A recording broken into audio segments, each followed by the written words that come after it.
বিচিত্র স্বাদ, রবীন্দ্রনাথ ঠাকুর। আমি যখন পাঠশালাতে যাই, আমাদের এই বাড়ির গলি দিয়ে 10টা বেলায় রোজ দেখতে পাই ফেরিওয়ালা যাচ্ছে ফেরি নিয়ে। চুড়ি চাই, চুড়ি চাই, সে হাঁকে। চিনের পুতুল ঝুড়িতে তার থাকে। যায় সে চলে যে পথে তার খুশি, যখন খুশি খায় সে বাড়ি গিয়ে। 10টা বাজে, 10:30 বাজে, নাইকো তারা হয় বা পাছে দেরি, ইচ্ছে করে সিলেট ফেলে দিয়ে অমনি করে বেড়ায় নিয়ে ফেরি। আমি যখন হাতে মেখে কালি ঘরে ফিরি, 4:30 বাজে। কোদাল নিয়ে মাটি কোপায় মালি বাবুদের ওই ফুল বাগানের মাঝে। কেউ তো তারে মানা নাহি করে, কোদাল পাছে পড়ে পায়ের পরে। গায়ে মাথায় লাগছে কত ধুলো, কেউ তা এসে বকে না তার কাজে।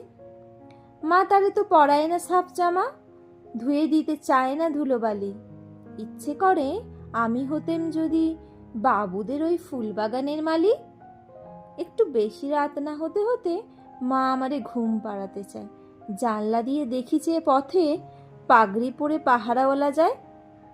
আধার গলি, লোক বেশি না চলে, গ্যাসের আলো মিটমিটিয়ে জ্বলে। লণ্ঠনটি ঝুলিয়ে নিয়ে হাতে দাঁড়িয়ে থাকে বাড়ির দরজায়।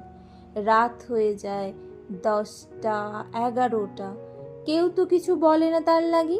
ইচ্ছে করে পাহারাওয়ালা হয়ে গলির ধারে আপন মনে জাগি।